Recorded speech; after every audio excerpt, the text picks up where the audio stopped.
नमस्कार दोस्तों, मैं अंकुर उपाध्याय स्वागत करता हूं आप सभी का आपके अपने YouTube channel share market analysis में। बाजार बहुत ही शांतिपूर्वक समझने की कोशिश कर रहा है कि मेरे को जाना किधर है। 2 दिनों में जो भारी करेक्शन आई उसके बाद साइडवेज है, बट अब अच्छी चीज ये दिख रही है कि नीचे जाने के लिए तैयार नहीं है। निफ्टी करंटली 50 पॉइंट ऊपर ट्रेड कर रहा है। मॉर्निंग में 100-125 पॉइंट ऊपर गया, वापस नीचे आया, फिर पूरे दिन के दौरान अभी 1-1.5 घंटे से 50 पॉइंट्स ऊपर ट्रेड कर रहा है, 21,670 के करीब, 660 के करीब। लेकिन मिड कैप और स्मॉल कैप जो रिकवर हुए, रिकवरी के बाद वापस से गिरे और अभी फिर वापस रिकवरी मोड में चल रहे हैं।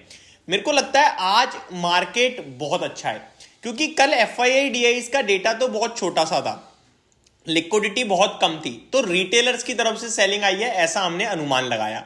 और आज रिटेलर्स में ही फाइट चल रही है कि हमें निकलना है या हमें खरीदना है। और FIIs और DIIs का डेटा क्या कह रहा है वो तो पोस्ट मार्केट ही पता चलेगा, क्योंकि अभी तक समझना तो इम्पॉसिबल है। तो जो भी हो रहा है बहुत ही अच्छा हो रहा है। मतलब जो स्ट्रॉन्ग हैंड्स हैं वो खरीदने की कोशिश कर रहे हैं या स्ट्रॉन्ग हैंड्स बेचने की कोशिश कर रहे हैं, ये अभी तक समझ में नहीं आ रहा है। लेकिन कुछ स्टॉक्स जो, अगर मैं इफ का यूज कर रहा हूं, अगर मार्केट यहां से ऊपर जाता है तो सबसे तेज पार्टिसिपेट करने चाहिए चलने के रूप में, उनको डिस्कस करने जा रहा हूं। और अगर बाजार में रिकवरी नहीं आई, बाजार नहीं चला, तो इन स्टॉक्स में नहीं तेजी आएगी। ये मेरी तरफ से कोई बाइंग के लिए आपके साथ डिस्कशन नहीं है। मैं आपके साथ बस ये डिस्कस कर रहा हूं, आपका व्यू अगर मार्केट को लेकर पॉजिटिव है, आपको लगता है बाजार ऊपर जाने वाला है और शेयर्स कौन से लूं समझ में नहीं आ रहा है, तो मैं कुछ स्टॉक्स बता रहा हूं, आप उन पे स्टडी कर सकते हैं। क्योंकि इस समय कॉल देना बहुत ही मुश्किल काम है, तो इसलिए मैं डायरेक्ट आपके साथ नहीं कह रहा हूं, आपको अपना व्यू भी देखना होगा। अगर आपको लगता है मार्केट रिबाउंड कर सकता है, तेजी आ सकती है, तो इन स्टॉक्स को स्टडी कीजिए, फिर आप जहां ज्यादा जल्दी दिखते हो तेजी आ सकती है वहां खरीदारी कीजिए। तो कौन कौन से लग रहे हैं स्टॉक्स मेरे को? पहला स्टॉक है LIC, life insurance corporation of India. Recently 1100 के ऊपर तक गया था ये स्टॉक, 1175 का हाई लगाया, 1000 पे ट्रेड कर रहा है अभी।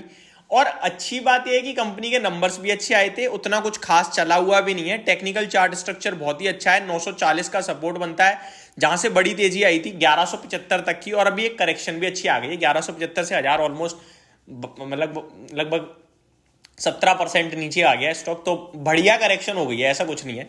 तो मेरे को लगता है अब यहां पे पोजीशन कहीं ना कहीं लॉन्ग साइड पे बन सकती है, और ऊपर में दोबारा 1050, 1080, 1100 और फर्दर ट्रेल करेंगे। और स्टॉप लॉस की बात की जाए तो 940, और मार्केट टूटा तो सब टूट रहा है। आज भी स्टॉक ने 979 का लो लगाया है। तो ये एक पहला स्टॉक हो सकता है जो आपको अपनी वॉच लिस्ट में लगा लेना चाहिए, जहां पे अगर आपको लगता है मार्केट रिकवर कर रहे हैं तो ये स्टॉक डेफिनेटली रडार पे रहना चाहिए, और रिकवरी में कहीं ना कहीं मार्केट को लीड कर सकता है स्टॉक। नेक्स्ट स्टॉक का नाम है यहाँ पे टाटा पावर। इसके भी रिसेंटली नंबर्स आए थे, नंबर्स में ऐसी कोई खास गिरावट नहीं थी, और ऊपर में अराउंड 400 प्लस के लेवल्स दिखाए, 362 पे आ गया है अभी, और सपोर्ट के पास आ गया है, दोबारा ऊपर जाने की काबिलियत रखता है। कोई ऐसा नहीं है बहुत भागा हुआ है, अनाप शनाप भागा हुआ है, बिल्कुल ऐसा नहीं है। टाटा ग्रुप बहुत अच्छा कर ही रहा है। हालांकि आज टाटा मोटर्स के लिए थोड़ी सी नेगेटिव न्यूज आई है, वो भी मैं आप सभी कहोगे तो डिस्कस करूंगा। तो टाटा पावर की बात की जाए, 348 का एक स्ट्रिक्ट SL लगाइए, 15 रुपए का बनता है, और ऊपर में दोबारा 380 यानी 17 रुपए के पहले टारगेट, देन ट्रेल करेंगे जो भी लेवल निकल के आएगा। तो एक टाटा पावर का स्टॉक हो सकता है जो अच्छा लग रहा है। थर्ड स्टॉक, इंश्योरेंस काउंटर भी वापस से तेजी में आ सकते हैं, जिसमें GIC आ रही है और NIACL के भी नंबर्स भी आए थे। हालांकि नंबर मैंने इतने अच्छे से स्टडी नहीं करे हैं, बट टेक्निकल चार्ट पैटर्न इसका भी बहुत स्ट्रांग है। 242 पे प्लेस्ड है अभी, 235 228 के करीब का आप चाहो तो SL रख सकते हो। ऊपर से एक शार्प गिरावट आई है।